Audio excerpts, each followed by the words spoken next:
It is a little after 8 in the evening, February 1979, on the floor of the Golden Nugget in downtown Las Vegas. A man in a brown corduroy jacket stands at a roulette table. He is 26. He is not drinking. He is not talking.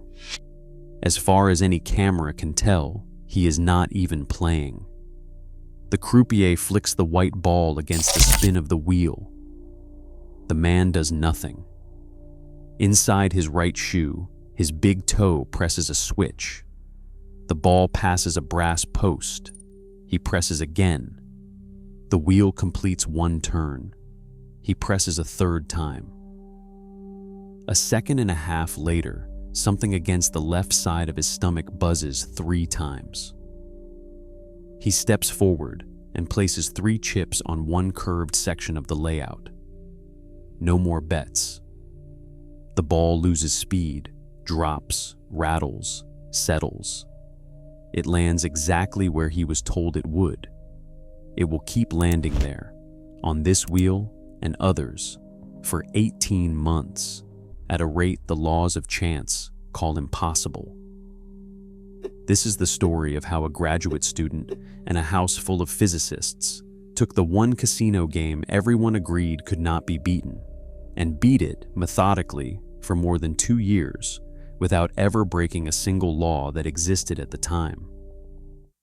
We are going to go from a rented basement in Santa Cruz, California, where a roulette wheel was spun 20,000 times, to the carpets of the Stardust and Caesars and the Golden Nugget, and finally to a quiet adobe office in Santa Fe, New Mexico, where the same idea would make a fortune that roulette never did. We are going to look at what they built, how small it was, and why it nearly killed one of them. And we are going to answer one question that still hangs over every casino floor on Earth. If a man can predict where a ball will land using nothing but physics he is allowed to know, was he ever really cheating at all? You have to understand what the wheel was supposed to be. An American roulette wheel has 38 pockets. The croupier spins the wheel one way and the ball the other. 15 seconds later, the ball runs out of speed and falls into a pocket. A single number pays 35 to 1. The real odds are 1 in 38. That small gap, 5.26%, is the house edge. It is not a trick. It is geometry. It is built into the wood and the brass. For 300 years, every casino on Earth treated that edge as untouchable. You could not count cards. There were no cards. You could not read a pattern. Every spin was independent of the last. You could not mark the ball. They swapped it out each shift. Bribing the croupier was pointless because the croupier had no idea where the ball would land either. The only way to win at roulette was to be lucky. The casinos built their entire business on a single quiet bet that you would not be. And they were right about almost everyone. They were right for 3 centuries. They were about to be wrong about one man because of a sentence he heard in a seminar that a spinning ball on a spinning wheel is not a game of chance at all. It was never random. Doyne Farmer was born in 1952 in Silver City, New Mexico, a high desert town where the night sky is so clear it feels close enough to touch.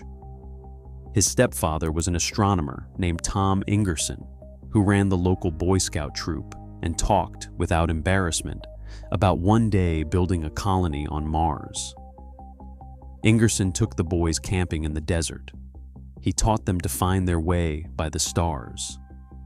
And he told them one thing, over and over, until it became the operating system of Farmer's mind. Anything you can imagine, you can build. Farmer believed him completely.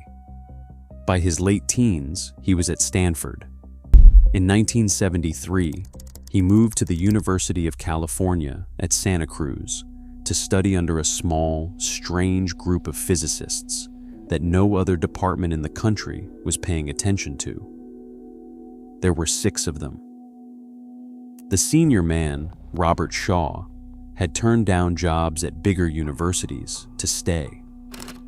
The students were Farmer, his closest friend, Norman Packard, a young theorist named James Crutchfield, and a handful of others. They met after hours in offices and apartments when the building was officially closed. They were studying something that would not even have a name for another decade. Later, the world would call it chaos theory. Their claim was simple and enormous. Most of the things in nature that look random, weather, turbulence, a swinging pendulum, are not random at all. They only look that way because the starting conditions are too tangled and too sensitive for a human mind to follow. They are deterministic. They obey laws. You just need enough computing power to keep up. In 1973, enough computing power meant a university mainframe the size of a room. Then, in the middle of the decade, something changed. In 1975, a small company called MOS Technology released a microprocessor. It was called the 6502. It cost about $25. It fit in the palm of a hand. Within 2 years, that same chip was sitting inside the first home computers. It was also sitting on the workbench of a graduate student in Santa Cruz who had just understood that predicting a roulette ball was no longer a question for theory. It was a question for engineering. And he was an engineer. In the spring of 1977, Farmer walked into the office Norman Packard shared on the 3rd floor of the physics building and closed the door. He explained what he wanted to do. Packard listened for about 15 minutes without saying a word. Then he said to them, "Let's build it." By summer, they had a name. They called themselves the Eudaemons, after a word from Aristotle, eudaimonia, the flourishing that comes from using human reason against an indifferent universe. 11 people eventually joined. Most of them moved into one rented house on Riverside Street in Santa Cruz, pooled their stipends into a common fund, shared the rent, and ate dinner every night around one long wooden table.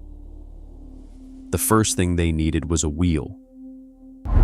In the autumn of 1977, Farmer and Packard drove to a casino supply warehouse in Reno and paid roughly $1,400 in cash, most of 2 graduate stipends, for a regulation American roulette wheel. They drove it home and bolted it into the basement. For the next 18 months, that basement never closed. Any member could come down at any hour to spin the wheel and time the ball. They spun it, by their own count, about 20,000 times. What they built from all that data had 3 parts. The input was 2 tiny switches sewn into a shoe, worked by the toes. The brain was a 6502 microprocessor on a circuit board the size of a matchbook, with memory chips, a timing crystal, and 4 D-cell batteries. The whole thing was no bigger than a pack of cigarettes, hidden in the hollow heel of a platform shoe. In 1978, platform shoes drew no second look anywhere in Las Vegas. The output was the strangest part. Solenoids, small electromagnets, were wired to a leather band worn under the shirt, around the waist. When the computer calculated which slice of the wheel the ball would fall into, it sent a coded buzz to the matching magnet. 3 pulses, 3rd section, bet there. It was, by most reckonings, one of the first wearable computers ever made. And nobody outside that basement knew it could exist. There were always two of them on the floor, and they were never allowed to know each other. One stood at the wheel, the timer, pressing the switches, betting nothing, saying nothing. The other stood at the betting layout, feeling the buzz against his skin, placing the chips. If anything went wrong, only one of them was supposed to be caught. Around midnight on February 24th, 1978, Farmer walked onto the floor of the Stardust in his corduroy jacket and his 3-pound shoes and took the timer's place at the rail. The croupier was a man in his 50s. He never looked up. He spun the wheel. He released the ball.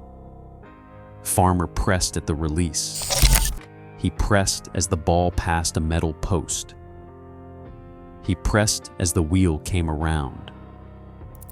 A second and a half later, 3 soft pulses fired against his stomach. Third section. He did not bet. He was only there to see if the thing worked. The ball dropped. It bounced twice. It came to rest in pocket 23. Pocket 23 was in the third section. He stayed at that rail for 2 hours and logged 63 more spins. In the heat and noise and electrical hum of a live casino, the device called the correct slice 38% of the time. Pure chance would have been about 12. The team had hoped for 44. 38 was more than enough. Here is what makes this story different from every other story you have heard about beating a casino. Farmer was not marking cards. He was not bribing anyone. He was not touching the wheel or the ball or the croupier. He was standing at a public table, watching a public game, and doing arithmetic, very fast arithmetic, about objects moving in plain sight. Every law on the books in Nevada in 1978 assumed cheating meant interfering with the game. He never interfered with anything. He just knew where the ball was going. By April 1978, the operation was a machine of its own. 11 people split into rotating pairs. Farmer worked the Strip, Caesars, the Sahara, the Stardust, the Marina, the Golden Nugget. Packard worked Reno. The rules were strict and self-imposed. No pair hit the same casino more than once a week. No one won more than $700 in a single visit. No member ever acknowledged another inside a building. The money came in slowly and on purpose. A few thousand by that autumn. More the next year. By the summer of 1979, the team's running total was somewhere in the tens of thousands of dollars. Real money then, but spread across 11 people and 26 months. And here is the second strange thing about the Eudaemons. They did not get rich, and they did not seem to want to. The money paid the rent on Riverside Street. It paid for rental vans and cheap motels 2 blocks off the Strip, for soldering irons and oscilloscopes in the basement, for the long communal dinners, pasta, salad, jug wine, where they debriefed every run at the long wooden table. Nobody bought a car. Nobody bought a house. Nobody quit graduate school. They were not gamblers who had found a trick. They were physicists who had set themselves a problem, and the casino was simply the place where the answer could be checked. The wheel obeyed Newton. The math was clean. It was never random, and they had proved it. What they had not solved was the human body. By the autumn of 1979, every Eudaemon who had worn the harness was reporting the same thing. After about 90 minutes on the floor, under the lights, in the heat, with adrenaline running, the thin wires that ran from the magnets at the waist down to the computer in the shoe would begin to shift. The insulation rubbed thin. The bare copper found skin. And skin, when a person is frightened and working, is wet. Sweat conducts electricity. The current was tiny, 4.5 volts, a sliver of an amp, but pushed through 1 millimeter of bare wire into wet skin, held there for an hour and a half. It is enough to burn. By December, 3 members had quietly been treated at clinics in Northern California for small electrical burns. The clinics were told whatever sounded ordinary. The 4th time, in early 1980, it was not small. A member, whose name has never appeared in any account of this, was working a floor in Reno when a shift of the body pressed the worn wire against a bead of sweat nobody had noticed. The current bit. The wearer froze at the table, unable to move, current running into the body in front of a pit full of cameras. The partner at the next table saw it, walked slowly to the bar, then to the lobby, then signaled by a code worked out in advance that the night was over. They met outside 7 minutes later. Farmer drove the burned member to a small clinic and let the doctor believe it had been a faulty hairdryer. It took about 3 weeks to heal. Then Farmer drove through the night, back over the mountains to Santa Cruz, to the house on Riverside Street, and to the long wooden table where someone was already awake, waiting for him, with the lights still off. Letty Bellin was a lawyer. She had joined the project as one of the betters, and she was Farmer's partner in the other sense of the word. When he came in at 4 in the morning, she was sitting at the kitchen table. Neither of them turned on a light. For a while, neither of them said anything at all. They had built something no one on Earth had built. It worked. It was elegant. It was, by the only measurement that mattered to a physicist, true.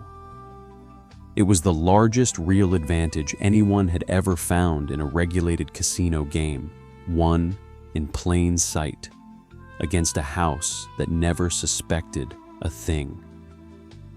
Every instinct that had been planted in a boy in the New Mexico desert, that anything you can imagine you can build, had been proven right on a casino floor.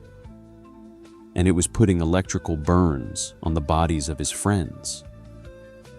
"It is not worth it anymore," one of them said. "No," the other said, "it is not." The Eudaemons gathered in the basement on Riverside Street on February 12, 1980, around the wheel that had taught them everything. The vote was not close. The system worked and would keep working, but keeping it working safely meant a full redesign. And the people in that basement had dissertations to finish and careers opening in front of them. Robert Shaw's once ignored ideas about chaos were starting to draw attention from physics departments across the country. They voted to stop. The harnesses were destroyed. The 5 generations of the device were boxed and put away. The wheel was sold back to the warehouse in Reno. By their own final count, they had won somewhere between $40,000 and $60,000 across 26 months. And they walked away clean. Never caught. Never identified. Never even seriously suspected. The casinos would not learn that any of it had happened for another 5 years. In 1981, a young journalist named Thomas Bass heard a rumor: physics students, a microprocessor, a pair of platform shoes, a casino. He spent 4 years running it down. He found Farmer first. By then, Farmer had his doctorate and a research post at Los Alamos National Laboratory. He agreed to talk for one reason: A leaked internal report from Nevada gaming regulators had called what happened the most coordinated assault on roulette in Nevada history. The casinos were starting to suspect, and Farmer was afraid that other groups would try to copy the idea without the discipline, the safety rules, or the willingness to walk away, and would get themselves arrested or injured, or worse. He gave Bass about 90%. The last 10, the source code, the wiring, the calibration, stayed locked in the boxes with the shoes. The book came out in 1985, The Eudaemonic Pie. The reaction from the casino industry was almost instant.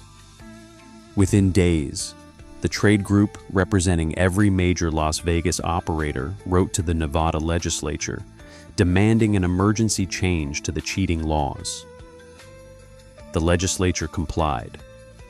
In 1985, Nevada wrote a brand new statute, making it a crime, a felony with years in prison, to possess or use any device to predict or analyze the outcome of a game inside a licensed casino. The law had to be written from scratch, because nothing on the books had ever imagined that the outcome could be predicted at all. That law has never been repealed.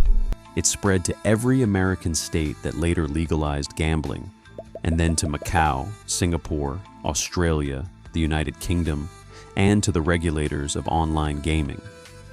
By the time you could be charged for it, what the Eudaemons had done was illegal almost everywhere on the planet. When they did it, it had been illegal nowhere. The Eudaemons had already moved on, and they had noticed something. There was another place that ran on exactly the kind of mathematics they had pioneered, a place full of people insisting, in 1985, that its outcomes were random and could not be predicted: Wall Street. In March 1991, Farmer and Packard and a third physicist named James McGill incorporated a company in an Adobe office in Santa Fe, New Mexico, a few blocks from the Santa Fe Institute. They called it Prediction Company. 3 founders, no clients, no marketing, and one hypothesis: that the same idea that let 2 graduate students call a roulette ball would also call the short-term moves of financial markets. The reigning theory of the day said markets were random and prediction was impossible by definition. But Farmer had spent his entire adult life proving that the things people called random were, underneath, obeying laws. He had a roulette wheel in a basement to prove it. Their first major partner was a Chicago derivatives house. The firm was eventually absorbed into the Swiss bank UBS. Over roughly 2 decades, by outside estimates, Prediction Company generated somewhere between $100 and $200 million. It was never random there either. It had only looked that way. Farmer never bought the yacht or the plane. He funded research. He kept going back to the New Mexico desert, where a stepfather had once taught him to read the stars and told him he could build anything. Today, he holds an endowed chair at Oxford and advises central banks on the hidden order inside economies. His official biography does not mention roulette. The shoes are in a small wooden box on a high shelf in a closet in his house. There are still about 3,500 roulette wheels turning on the floors of LAS Vegas tonight. They are the same wheels from the same makers that Farmer timed in 1979. The edge is the same. The physics is the same. The ball still falls exactly where Newton says it will. Only one thing has changed. There is now a small printed notice on every floor, required by law, warning that predicting the outcome is a felony. That notice exists because of one man in a corduroy jacket who never broke a rule that existed. He did not beat the house by cheating. He beat it by refusing to believe the one thing the house most needed him to believe, that the wheel was random. It never was. He just stood at the rail, timed the ball, and waited for the universe to keep its word. If you want more stories about the people who looked at something everyone called impossible and quietly took it apart, subscribe. These are the ones we were never supposed to find out about.